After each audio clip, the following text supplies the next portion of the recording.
So I want to thank the organizers for the opportunity to be here and tell you about some work I've done over the past year or so with David Tong and a really outstanding postdoc, George Santos.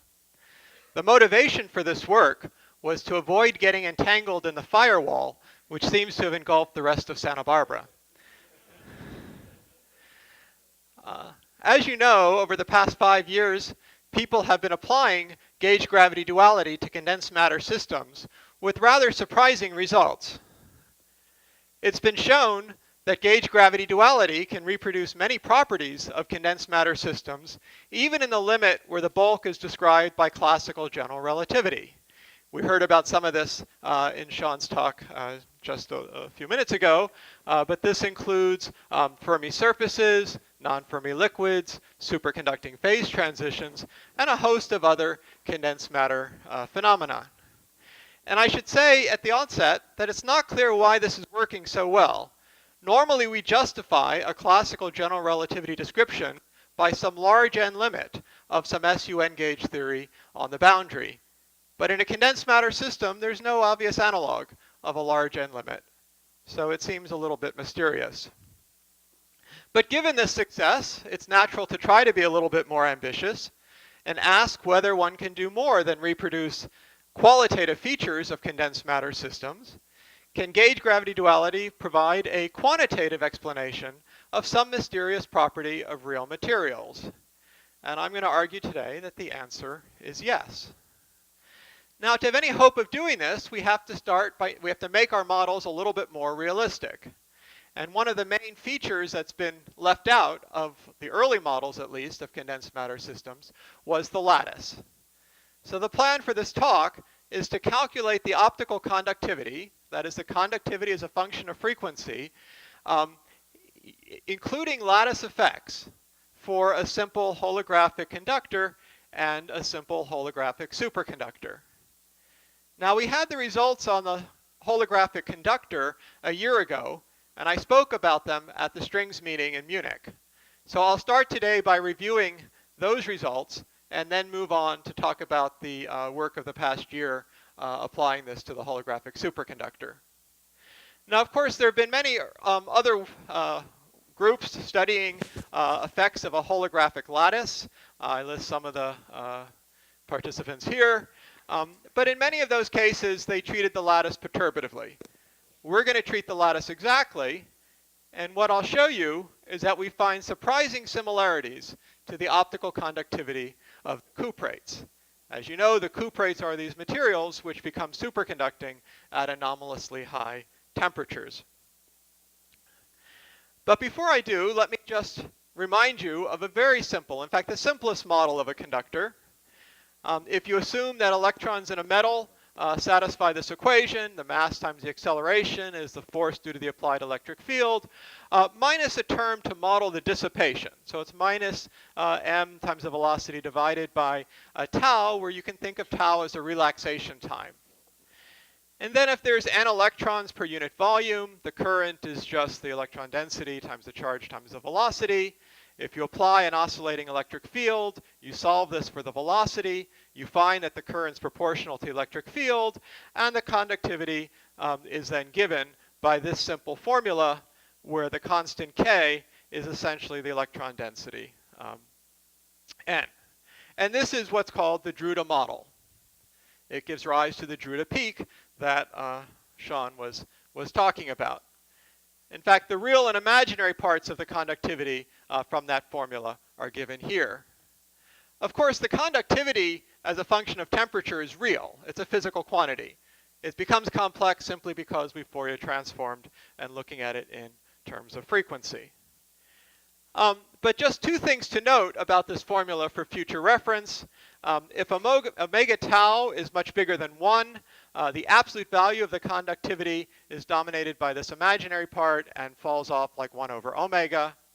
And the second point is that in the limit as the relaxation time becomes infinite, so if you're in a superconductor, or if you have no lattice and you have no way for the electrons to dissipate their momentum, the real part you can see becomes this delta function, the imaginary part becomes a simple pole, and in fact, much more generally, the fact that you get a delta function in the real part if and only if there's a pole in the imaginary part is something which follows from a general relation known as the Kramers-Kronig relation. Okay, so now I can tell you about our holographic model, and we're really going to start with the simplest model of a holographic conductor, and that's just Einstein-Maxwell. So we have the Einstein action, negative cosmological constant, standard Maxwell action, will work in 4 dimensions so that our boundary theory is 2 plus 1 dimensional. That's appropriate for these cuprates because it's known that the conductivity is associated with copper-oxygen planes, essentially a 2 plus 1 dimensional system. As usual, we're going to require the metric to be asymptotically anti-de Sitter, taking the standard form shown there. We want to work at finite temperature, so we add a black hole. We want to work at finite density, and as Sean mentioned, that means we add charge to the black hole. The asymptotic form of this time component of the vector potential is that it has to go to a constant minus another constant times z, etc. This is the asymptotic form near the boundary at z equal to 0. Mu, as you know, is the chemical potential of the dual theory, and rho is the charge density. Now we're going to introduce the lattice by making the chemical potential be a periodic function of one of the spatial directions x. So we're going to demand that the chemical potential at the boundary, where the chemical potential is some mean value, mu bar, and then have an oscillation with an amplitude a naught and a wave number k naught. And then we impose the lattice only in one direction for numerical convenience, and we're going to compute the conductivity in the direction of the lattice. But we now have preliminary results on a full 2-dimensional lattice, which I'll mention at the end if there's time, and we find that it gives exactly the same answer. So this is really just for convenience, and it's not essential that we work with a 1-dimensional lattice here. So then the task is to solve Einstein's equation, or solve the Einstein-Maxwell equation, with this boundary condition on the vector potential. The result are something you can call rippled charged black holes. So the picture is that at the boundary at infinity, we've imposed this oscillating chemical potential. Through the back reaction, that produces ripples in the metric as well. And when you come to the black hole horizon, you discover that that is also rippled like that. Just as one example from the solution, you can plot the charge density as a function of x. So that's what's shown here for a particular choice of lattice, rather cold temperature, T over mu of 0.055. And I don't know if you can read the labels, but this is 0, 1, 2, 3, 4. And so there's large oscillations in the charge density. This is not a small lattice. Okay, this is a big effect on the solution. So now we want to compute the conductivity. And so to do that, using the standard gauge gravity duality dictionary, we perturb the solution. We write the metric as our background solution that I just mentioned, plus a small perturbation. The vector potential is also the background solution plus a small perturbation. We impose boundary conditions, which are that the perturbations have ingoing wave boundary conditions at the horizon. That's physically what you expect in the bulk and gives causal propagation on the boundary. The metric perturbation is required to be normalizable at infinity, so we want the metric to approach the standard flat metric at infinity and not change that. Time component of the vector potential is also required to fall off, so we're not perturbing the lattice in the UV. That oscillating chemical potential is held fixed. However, we do apply a source for some x component of the vector potential. We require that this asymptotically take a form shown there, and that just corresponds to applying a oscillating uniform electric field on our boundary or dual system. Solving the perturbed equations, we can then read off subleading terms. The first subleading term is the induced current resulting from this applied electric field, and of course taking the ratio, we then get the conductivity. So before I show you the results with the lattice, let me remind you what happens if you do this in the homogeneous case without the lattice. So this is just perturbing planar Reisner-Nordstrom. And what you discover here is the real part of the conductivity as a function of frequency on the left, the imaginary part of the conductivity as a function of frequency on the right. And you notice that the real part of the conductivity asymptotically goes to a constant at large frequency. That's just a result of the fact that in the UV we have a conformal field theory. As you come down to smaller frequencies, there's a gap. Well, there's a dip in the optical conductivity.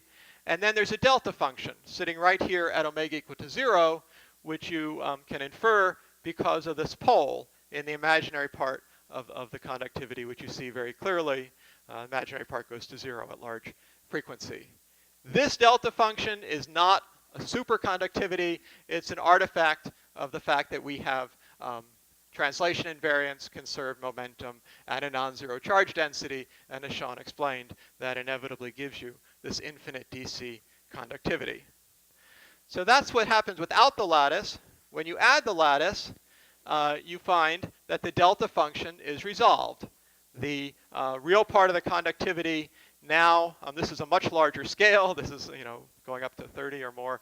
So the conductivity now starts to rise at a small non-zero frequency and has a finite limit at omega equal to 0. This is a finite DC conductivity. Similarly, the imaginary part of the conductivity starts to grow as it did in this dashed line indicating the results without the lattice. So it looks like it's going to have a pole, but then it eventually changes its mind and turns over and starts coming back down. So now let me zoom in on this low frequency region and look at that more closely. And when you do, you discover that the low frequency conductivity is exactly fit by this Drude form. So both the real and imaginary parts are fit by these two parameters, k and tau. So in fact, it's really a one-parameter fit. K turns out to be exactly the same number that you would get if you had just looking at the pole in the homogeneous case and writing that as k over omega. So we have one system, and when you have translation invariance, tau is infinite. When you have the lattice, you have a finite relaxation time, and you get this nice simple Drude peak, well, the Drude form. We've changed the parameters of our model. You get the Drude form in all cases. Sean has shown that you don't need this simple model of electrons acting on under an electric field. You can derive the Drude form in general whenever the relaxation rate is, when the scattering rate is small. And so in a strongly coupled system, you expect to see this Drude behavior at low frequency quite generically.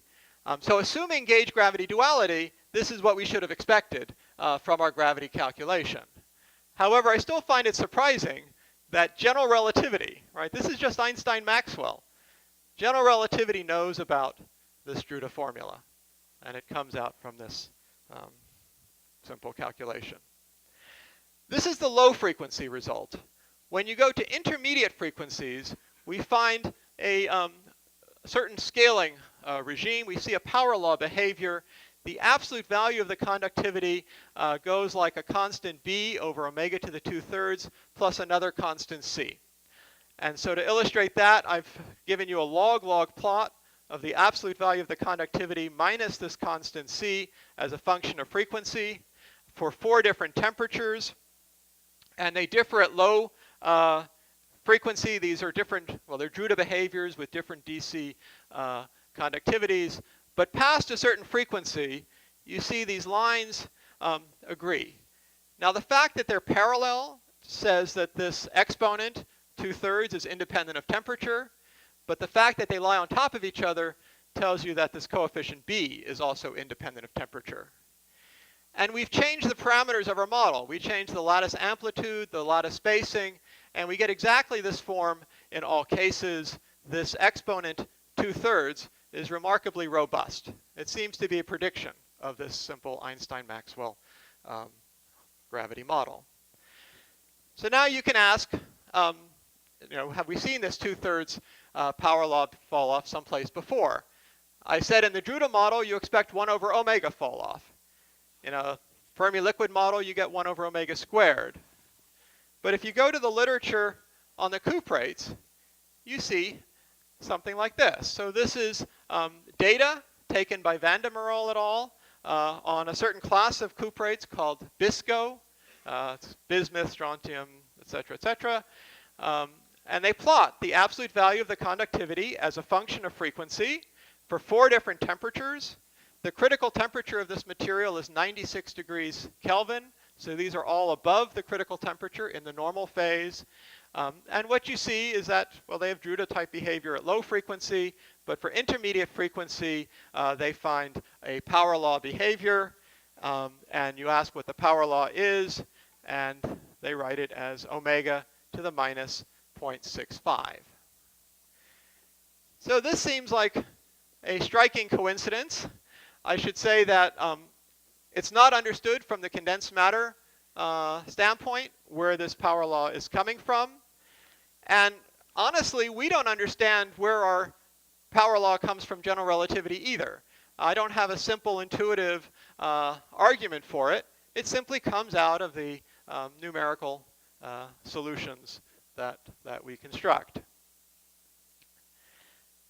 Okay, so of course the power laws agree, but there are some differences in the measurements on this cuprate. They don't see any sign of a constant offset. So that's one key difference between the calculations. Okay, so that's the result on the normal conductor. Let me now move into the superconducting regime. So we now want to add a charge scalar field to our action. We have gravity. This is the same model we had before, Einstein-Maxwell, but we add now a charge scalar field with some charge and a certain mass. Back in 2008, Gupser argued that at low temperatures, charged black holes in this theory would be unstable toward forming a non-zero scalar field outside the horizon.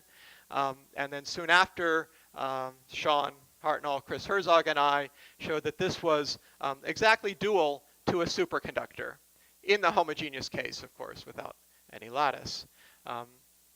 You find that there's a critical temperature below which the black holes develop scalar hair. The critical temperature is proportional to the chemical potential, which is the only scale in the problem. And this was the first holographic superconductor. For the model we picked, we take a mass of the scalar field to be -2 in ADS units, simply because that gives simple asymptotic fall-offs. This scalar field is dual to a dimension 2 charge scalar operator with source phi1 and expectation value phi2. We want the scalar to condense without explicitly being sourced, so we'll choose a boundary condition with phi1 equal to 0.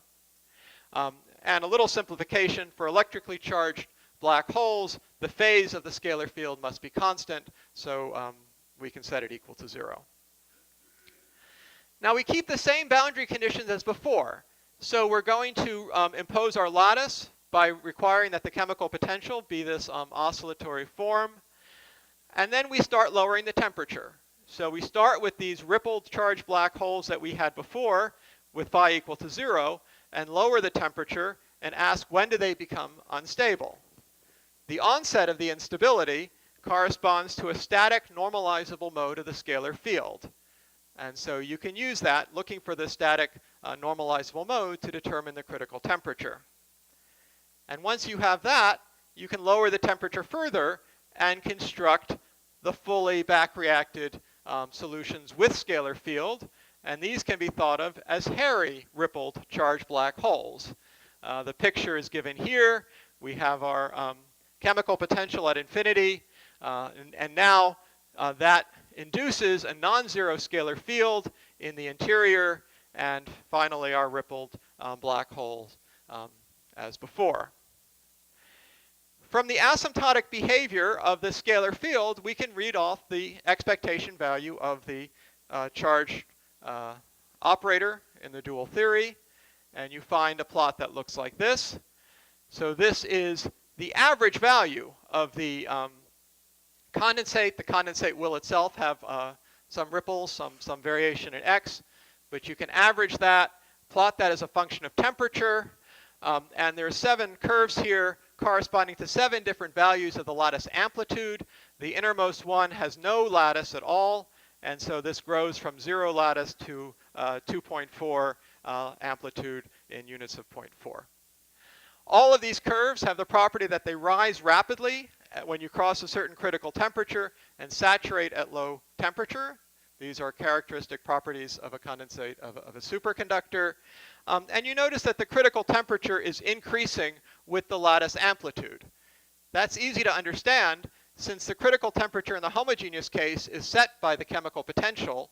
When you have an oscillating chemical potential with large amplitude, the maximum of the chemical potential is increased, and so that induces the scalar field to condense or to turn on inside these peaks, and then once it's established inside the peaks, it sort of leaks out into the quote classically forbidden region, and you find that the scalar field is turned on everywhere. Okay, so that's the result for the condensate. We want to compute the conductivity, so we again perturb these black holes as before and compute the conductivity as a function of frequency. And what you find is that the low frequency behavior of the optical conductivity is extremely well fit by simply adding a pole to the standard Drude formula that we had before. Now this pole in the imaginary part is the signal for a superfluid component, right? It's what's telling us that there's going to be a delta function in the real part of the conductivity, now even in the presence of the lattice. So the lattice has not destroyed our superconductivity, which is good. And we have now a superconducting holographic superconductor with the lattice. Now the fact that the lattice doesn't destroy superconductivity was actually noticed a little bit earlier in these papers where they treated the lattice perturbatively and looked at the effects at low order. What we find is that in addition to the superconductor, there is a normal component, a part of the conductivity which is behaving just like we had above TC. So this is a standard Drude behavior for a normal component. So this is what's sometimes called a two-fluid model. We have a superconducting part and a normal part. And now if you fit this form to the data, you can read off these coefficients. So the coefficient of the pole is the superfluid density, rho sub s. The coefficient here in the normal component is a normal component density, rho sub n. And then, of course, we have this relaxation time, tau. Not surprisingly, the superfluid density, rho s, is 0 above Tc. So I'm plotting rho sub s as a function of T over Tc. It's 0 above Tc, and below Tc it rises rapidly. The normal component density, it starts here at Tc at some value, and then below Tc it drops pretty rapidly.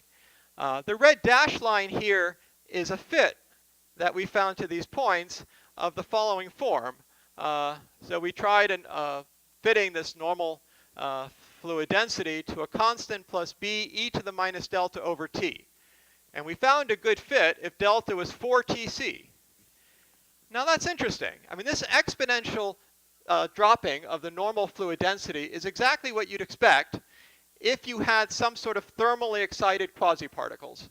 Usually superconductors have a gap, but at finite temperature you have a thermally excited possibility of thermally excited particles. So it looks a bit like what you would get in standard BCS theory, except for one key difference, or two differences I should say. In BCS theory, you predict a gap which is about 1.7 Tc. So this is larger than what's seen, and in fact comparable to the gaps that have been measured in the Cuprates. So this comes out of the calculation. And also, if we believe this extrapolation, even at t equals 0, there'll be a non-zero normal component density. It doesn't completely disappear, and that's also seen in the Cuprates. Okay, that's all the low frequency regime. If we now go to this intermediate frequency regime, we see exactly the same power law we had before.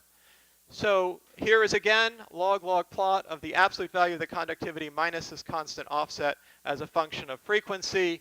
I now have 4 plots the lowest one, this blue curve, is at the critical temperature. So this is actually just before it becomes superconducting. This is the same curve that we saw before in the normal phase. But now we have superconducting regime, and we have 3 more plots as you lower the temperature here. They differ at low frequency, that's the Drude behavior with different DC conductivities, but in an intermediate frequency range, they all agree, showing that this exponent 2/3 and the coefficient B are completely independent of temperature, even when you're in the superconducting regime. They're totally unaffected by this superconducting phase transition. So now you ask what happens to the real materials, and you find this. So here is 8 plots from Bisco, which they differ by the doping. Okay, so these are 8 different samples of this material, and you see that the label tells you that this is an underdoped sample with critical temperature 67.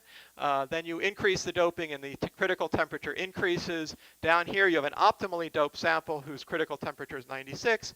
You keep doping and now you're in an overdoped regime and the critical temperature drops again. In each of these plots you have absolute value of the conductivity as a function of frequency for several different temperatures, and you notice that these curves always include temperatures above TC, this one's 300, down to temperatures below TC, this is 26, and in all cases these curves show no change in this intermediate frequency regime. So just like we see in the gravity model, these cuprates, these Bisco materials show no change in the power law, even well into the superconducting regime. This is data from 2007. Great.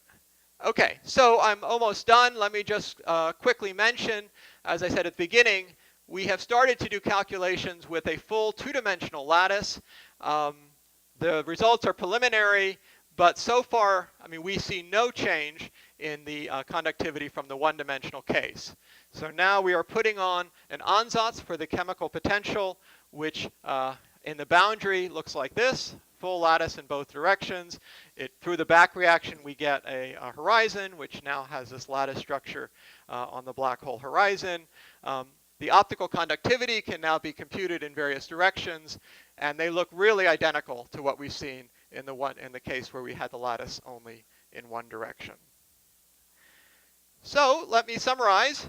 Our simple gravity model, this is really Einstein-Maxwell in the normal phase and Einstein-Maxwell charge scalar in the superconducting phase, is giving rise to an optical conductivity with many properties seen in the cuprates. So we have a Drude peak at low frequency, a power law fall off at intermediate frequencies. We have this gap, evidence for this gap 2 delta of 8 TC, which is seen in the materials, and the observation that this normal component doesn't seem to be vanishing even at 0 temperature, which is also observed. We've checked other things that I haven't had a chance to tell you about. In particular, there is a sum rule that Sean mentioned. It can be extended to the superconducting regime, and we see that our conductivity satisfies the sum rule. The relaxation or the scattering rate drops very dramatically below TC as seen in materials. There are a few other things I haven't had a chance to tell you about.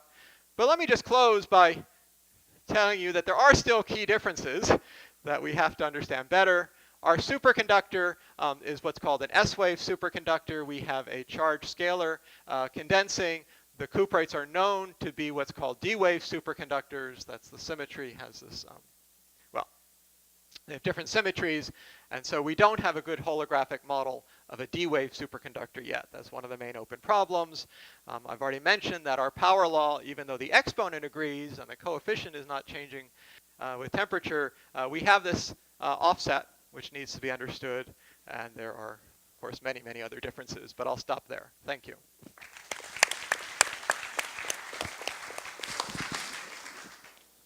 Yes?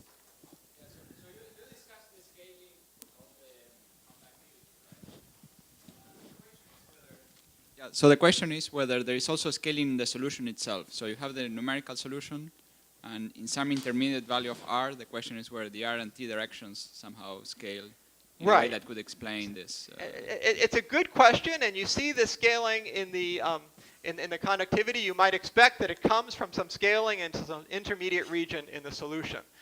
The problem is that's very hard to check because the solution doesn't have any nice sort of constant R slices to look at. The whole solution depends on R and X. And to sort of determine a slicing, you're going to have to pick, determining scaling, you're going to have to know, what are you looking for? So it's very hard to sort of check something like that.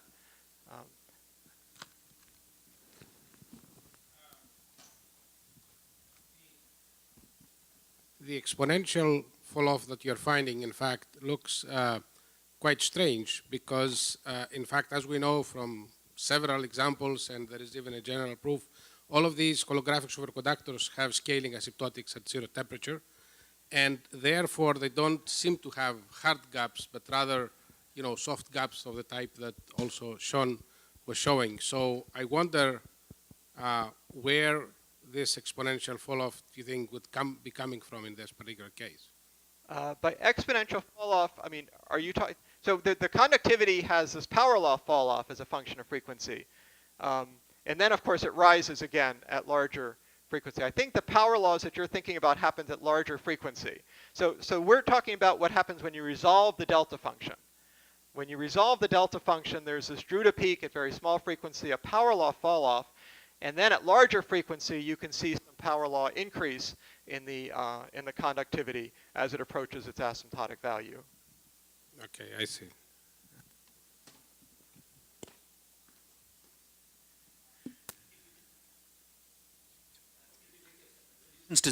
To very low, if possible, to 0 temperature, do you have any expectations for the form of the near horizon geometry, even in the first case without the superconductivity? Well, let's see. Without the superconductor, we have Einstein-Maxwell. Okay, so 0 temperature is the usual ADS2 cross R2. Oh, yeah. So right. So with the lattice, the evidence is that we don't have the solution at 0 temperature, but we see the effects of the lattice becoming weaker in the IR. So it looks like the horizon is getting smoother, and one might suspect that at 0 temperature, it's going to approach the same ADS2 horizon in that case. I guess this is implicit in what you said, but just to be clear, so the 2/3 power law scaling in the intermediate regime, is that not seen in low temperature superconductors? No. So No, it's not seen. no, they don't see this 1 over the omega to the 2/3 in So this is standard special to BCS. the cuprates. It is special to the cuprates, and it's believed to be a consequence of the strong correlations and stuff.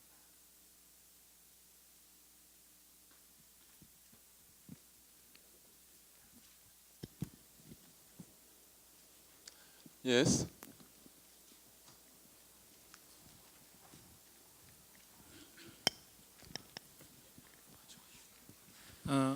If you truly believe that your model is for cuprates, then everybody also believes that cuprates is mainly due to spin excitations. And then if your model is really true for cuprate theory, then you must be able to somehow extract spin excitations by some SU2 global currents, I mean at least some subgroup of it, so that probably you may consider coupled to some SU2 degrees of freedom to your model, so that you may explore some connection between those degrees of freedom and your charge current U1. Okay, I mean, I should emphasize that this is by no means a complete theory of the cuprates, right? We're not claiming we can reproduce all observed properties. It's just the simplest thing we tried, and we're surprised to see that it's already reproducing some of the conductivity data. I don't expect, well, we haven't tried to look, for other things, but I would be surprised if it gets, everything right. We probably have to sort of add more ingredients and stuff. Okay, if no more question, then let's thanks the speaker again.